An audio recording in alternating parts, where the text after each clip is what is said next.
తాకట్లో ఉన్న మీ బంగారాన్ని విడిపించి ఆ రోజు ఆన్లైన్ రేటుకి కొంటాం. Sharma gold company. దాన్ని ఇప్పుడు 21 మ్యాచ్లుగా పెంచడం జరిగింది. ఇవి కాకుండా ప్లే ఆఫ్ మ్యాచ్లు 4 మ్యాచ్లు ఉండటం జరుగుతుంది. సో మొత్తం మీద 25 మ్యాచ్ల్లోని ప్లేయర్స్కి అవకాశం కల్పించే ప్రయత్నం జరుగుతుందనే విషయం తెలియజేస్తున్నాను. ఈ ఫ్రాంచైజీస్ వాళ్ళు బిడ్స్లోని అత్యధికంగా 2,50,00,000 అత్యధికంగా బిడ్ రావటం జరిగింది.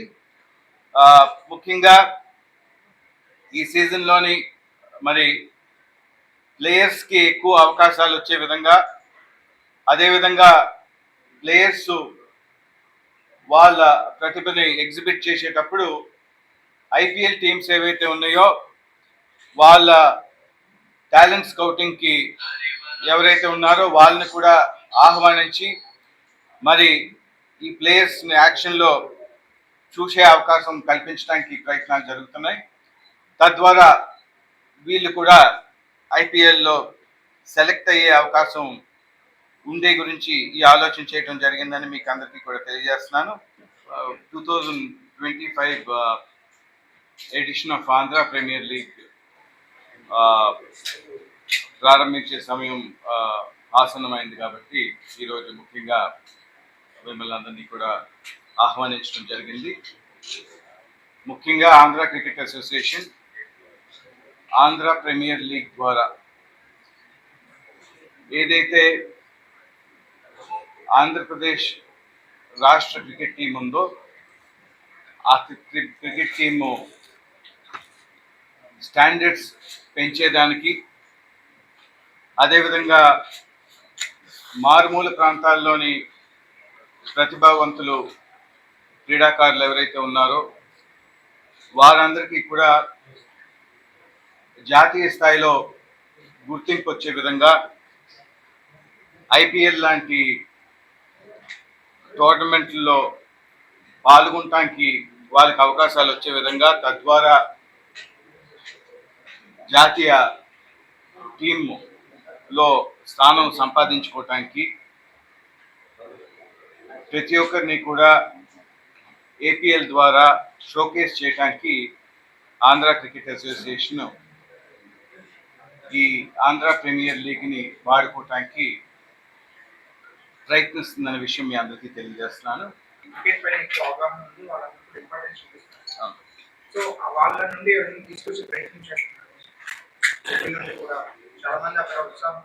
అంటే ఇప్పుడు బొబ్బిలి ఒక ప్రత్యేకంగా ఒక ఊరని కాదండి. ఈ టాలెంట్ పూల్ అని 520 ప్లేయర్స్ని ఐడెంటిఫై చేయడం జరిగింది.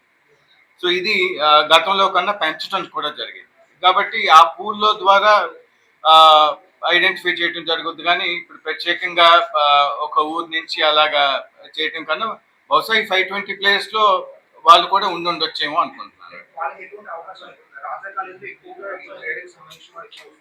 అవునండి.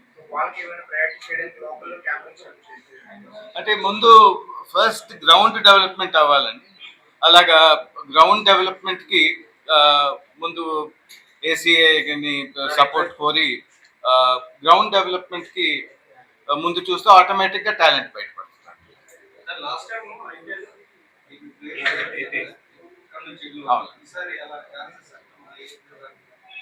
పుష్కలంగా ఉన్నాయండి. ఎందుకంటే మీరు చెప్పినట్లుగా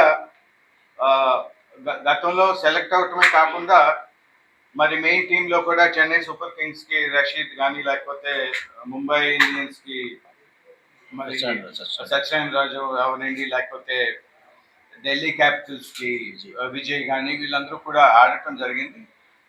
ఖచ్చితంగా ఈసారి ఒక పెద్ద టాలెంట్ పూల్తోని మరి ప్రత్యేకంగా ఐపీఎల్ టీమ్స్ నుంచి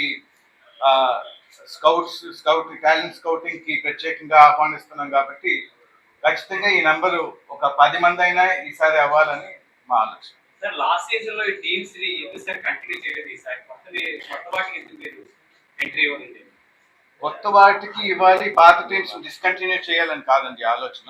ఇక్కడ మీకు ముందే చెప్పినట్లుగా బిగ్గర్, బెటర్, బోల్డర్ ఏపీఎల్ని నిర్వహించాలని ఆలోచన. కాబట్టి దాంట్లో భాగంగా ఏదైతే ఫ్రాంచైజ్ ఫీజు ఉందో అది పెంపొందించడం జరిగింది. ఆ పెంపొందించాక పాత టీం వచ్చినా సరే తప్పనిసరిగా ఆహ్వానించి వాళ్ళకి కూడా అవకాశం ఇవ్వటం జరుగుతుంది. ఫస్ట్ రైట్ ఆఫ్ రెఫ్యూజల్ కూడా వాళ్ళకి ఇవ్వటం జరిగింది. ఎందుకంటే ఎగ్జిస్టింగ్ టీమ్స్ కాబట్టి వాళ్ళకి ఇంట్రెస్ట్ ఉన్నప్పుడు వాళ్ళని డిస్టర్బ్ చేసి కొత్త వాళ్ళని తేటం ఉద్దేశం కాదు కాబట్టి. సరే ఏంటి అనేది సీజన్ స్టార్ట్ అయ్యే ముందు మనకు తెలుస్తుంది. వీఆర్ నౌ స్టేడియం చాలా బాగుంది అని అందరూ చెప్తున్నారు కాబట్టి అన్ని టీంలు రావడానికి, ఎక్కువ మ్యాచ్లు రావడానికి లాస్ట్ టైం కన్నా ఛాన్స్ ఉంటుందని చెప్తున్నాను. ఇప్పుడు ఆంధ్ర ప్రీమియర్ లీగ్ ఈవెంట్ నిర్వహించినప్పుడు గ్రౌండ్ లెవెల్ ఉన్న టాలెంటెడ్ పర్సన్ గుర్తించి వారిని ఉన్నత స్థాయికి తీసుకెళ్ళడం కాన్సెప్ట్. సో ఇంత ఈవెంట్ చేసిన తర్వాత మనం అనుకున్న స్థాయిలో అంత అచీవ్ చేయగలుగుతున్నామా ఆంధ్ర క్రికెట్ అసోసియేషన్? ఏదో ఒకరితో తప్పించి మిగతా వాళ్ళందరూ కూడా గ్రౌండ్ లెవెల్లో ఉండిపోతున్నాం వాళ్ళని. అది మీరు ఒకసారి అర్థం చేసుకుంటే లాస్ట్ టైం ఏపీఎల్ ఆడిన వాళ్ళు ఆంధ్ర నుంచి 9 మంది ఆడారు. 9 మంది ఆడారు అంటే 9 మంది కింద స్థాయి నుంచి వచ్చిన వాళ్ళే. మీకు పైలా అవినాష్ ఎక్కడున్నారు? పైలా అవినాష్ ఇదివరకు ఏం ఆడారు మీకు తెలియదు. ఆయన పంజాబ్కి ఆడారు. ఎస్డిఎన్ ప్రసాద్ లేకపోతే టి విజయ్ వీళ్ళందరూ కూడా కింద స్థాయి నుంచి వచ్చిన వాళ్ళే. వాళ్ళు నితీష్ రెడ్డి కూడా లాస్ట్ టైం ఏపీఎల్ ఆడినతనే కదా, ఐపీఎల్కి వెళ్ళారు, ఐపీఎల్ నుంచి వెళ్ళారు. అంచేత కింద స్థాయి నుంచి వస్తున్నారు. మనకు వచ్చేది హైయెస్ట్గా లాస్ట్ టైం 7 మంది 8 మంది ఐపీఎల్ పంపించగలిగాం. ఈసారి ఇంకా ఎక్కువ మ్యాచ్ ఉన్నాయి కాబట్టి ఇంకా ఎక్కువ టాలెంట్ వస్తుంది, ఇంకా కొత్త ఐపీఎల్కి వెళ్తారని మేము ఆశిస్తున్నాం. అంచేత ఎక్కువ మ్యాచ్లు పెట్టాం. ఏపీఎల్లో కూడా మేము తీసుకునే వాళ్ళందరూ కూడా డిస్ట్రిక్ట్ ఆడిన వాళ్ళు, చాలా యంగ్ టాలెంట్. ఫస్ట్ టైం అండర్-16 పెట్టామంటే అండర్-16 ఇప్పుడు దాకా లేదు. అండర్-16 వాళ్ళని తీసుకొచ్చి ఏపీఎల్లో పెట్టామంటే ఇప్పుడు సూర్యవంశీని చూసాం, అందరం చూసాం. కొత్త కోరవాళ్ళకి ఛాన్స్ ఇవ్వాలని కదా అండర్-16 పెట్టాం. చిన్న చిన్న పిల్లలు బాగా ఆడుతున్నారు, వీళ్ళని పైకి స్థాయికి తీసుకెళ్ళాలని ఉద్దేశంతోనే ఇటువంటి ఇది చేశాం.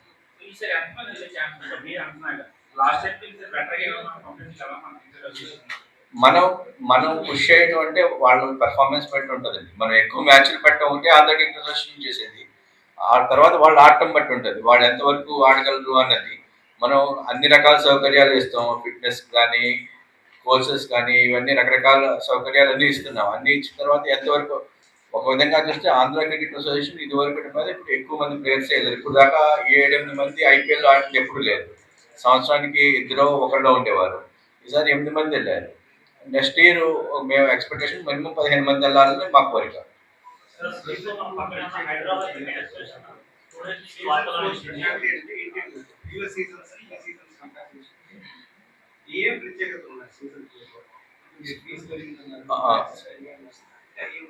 ఫీజు పెరిగిన దాన్ని బట్టి దానికి మనం యాక్చువల్గా మ్యాచెస్ కూడా పెరిగినాయండి. నెంబర్ ఆఫ్ మ్యాచెస్ మ్యాచెస్ పెరగడం వలన ఎవ్రీ ప్లేయర్కి ఛాన్సెస్ ఆఫ్ ప్లే ఎక్కువ అవుతుంది. అలాగే మేము ఏంటంటే మెయిన్ ప్రతి మ్యాచ్లో కూడా ప్రత్యేకంగా అవార్డులు ఇవ్వడానికి ప్లాన్ చేసుకున్నాం. ప్రతి మ్యాచ్లో 4-5 కొత్త అవార్డులు ఇవ్వాలి. దానివల్ల అంటే ఎవ్రీ ప్లేయర్ని ఎంకరేజ్ చేసినట్టు ఉంటుంది అని చెప్పేసి ఆలోచన. అలాగే ఏం లేదండి, మంచి ప్రైజ్ మనీ అన్నీ కూడా చాలా అధికంగానే ఇవ్వడం జరుగుతుంది. అన్నీ కూర్చొని డిసైడ్ చేస్తాం. అది వాళ్ళకి ప్లేయర్స్కి ఎంకరేజ్గా ఉండటం కోసమే చేస్తాం. ఇవన్నీ కూడా చాలా ఎక్కడా కూడా ఇదంతా ఒక సిస్టమేటిక్గా ఒక ఐపీఎల్ చేసిన ప్రొఫెషనల్ టీమ్నే పెట్టి వాళ్ళతోనే ఆర్గనైజ్ చేస్తున్నాం. మొత్తం అంతా కూడా ఎలా చేయాలి ఏంటి, స్టార్ వాళ్ళతోనూ సోనీ వాళ్ళతో కూడా ఇద్దరితో నెగోషియేషన్ ఏదో ఒకటి ఫైనలైజ్ చేసి మొత్తం ప్రపంచం అంతా చూడగలిగేటట్టు మన ఆంధ్ర ప్లేయర్స్ డిస్ట్రిక్ట్ ఆడిన వారిని మినిమం సి గ్రేడ్ లో తీసుకోవడం జరుగుతుంది. అది మినిమం క్వాలిఫికేషన్. ఇప్పుడు ఈ ఏపీఎల్ అనేది భావితరాల క్రికెట్ ఏ విధంగా ఉపయోగపడబోతున్నాను అంటే ఐపీఎల్ వెళ్ళే ఒక వేదిక అవుతుంది. అలా కాకుండా లోకల్ టాలెంట్స్ కూడా తీసుకుంటే బాగుంటుంది అనేది ఒక వాదన వినిపిస్తుంది. అంటే కేవలం సిటీకే పరిమితం అవుతుంది. రూరల్ ఏరియాస్ లో టాలెంట్ ఉన్నప్పటికీ కూడా వాళ్ళ మట్టు చేరట్లేదు అనేది ఒక వాదన వినిపిస్తుంది. ఇప్పుడు మీరు చూస్తే మీరు అడిగిన ప్రశ్నకి ఈసారి ఈ టాలెంట్ పూల్ ని 520కి ఏదైతే పెంచడం జరిగిందో అది కేవలం దానికి సంబంధించి మీరు చెప్పిన దానికి ఆలోచన చేసి చేయడం జరిగింది. అదేవిధంగా ఐపీఎల్ అనే కాదు, ఇప్పుడు ఐపీఎల్ ఏం చేస్తుందంటే ఇప్పుడు డొమెస్టిక్ సీజన్ ఉంటుంది, దిలీప్ ట్రోఫీ, రంజీ ట్రోఫీ ఇవన్నీ ఉన్నాయి. కానీ ఎంతో మంది యంగ్స్టర్స్ ఈరోజు డైరెక్ట్గా ఇండియన్ టీంకి ఐపీఎల్లో వాళ్ళ ప్రతిభను చూపించి ఇదేది కూడా డొమెస్టిక్ టోర్నమెంట్స్ ఆడకుండే లీప్ ఫ్రాగ్ చేసి డైరెక్ట్ టీమ్ ఇండియాలోకి ఆడుతున్నారు. ఆ విధంగా మనకి ఏపీఎల్లో కూడా ఏపీఎల్లో ఎవరైతే ప్రతిభను చూపించి తద్వారా Andhra cricket team Ranji trophy టీంలో ఆడేటానికి అవకాశం వస్తే తప్పనిసరిగా దీని ఏమిని సాల్వ్ అయినట్లే కదండి. సార్ ఇది ఫైనల్ క్వశ్చన్ ఏదండి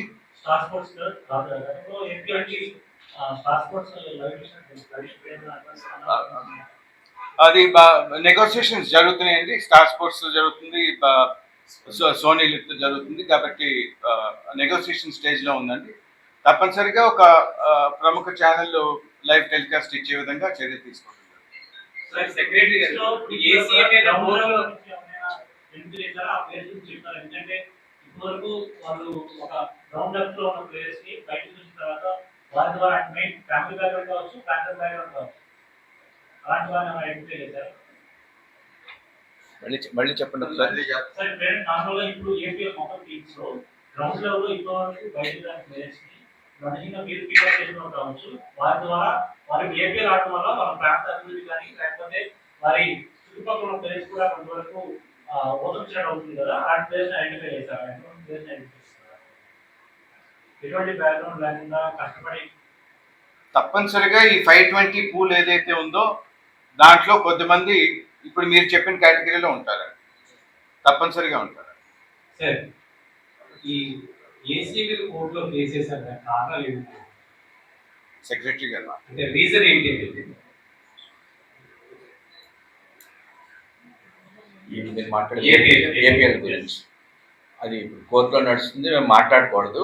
కానీ యాక్చువల్గా మీకు చెప్పగలరు, మీకు ఇందాక ఆయన ఇచ్చిన ఆన్సర్లోనే చెప్పేశారు కదా, మేము పాత టీంలందరికీ కూడా ఫస్ట్ రైట్ ఆఫ్ రెఫ్యూజ్ ఇచ్చాము. వాళ్ళందరూ కావాలంటే మళ్ళీ ఈ ప్రైస్కి మీకు ఎవరు వేసినా కూడా ఫస్ట్ మీకు ఇస్తామని చెప్పి ఇచ్చాము. దాంట్లో వాళ్ళు అయినా కూడా పాత రేట్కే కావాలని చెప్పేసి కోర్టు వేశారు. కోర్టులో కేసేసి క్రికెట్లో వెళ్ళటం అంటే క్రీడాకారుల భవిష్యత్తుతో ఆడుకోవటమే, అది వాళ్ళకి తెలియాలి, మనం చేయగలిగేది.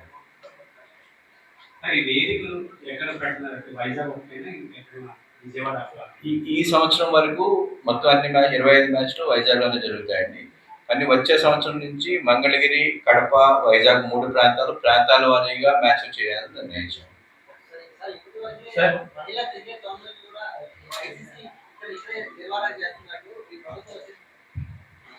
హలో సార్, ఇప్పుడు ఐసీసీ ఉమెన్స్ వరల్డ్ కప్ కూడా విశాఖ వేదిక కాబోతుందని ఇప్పటివరకే చూసాం సార్.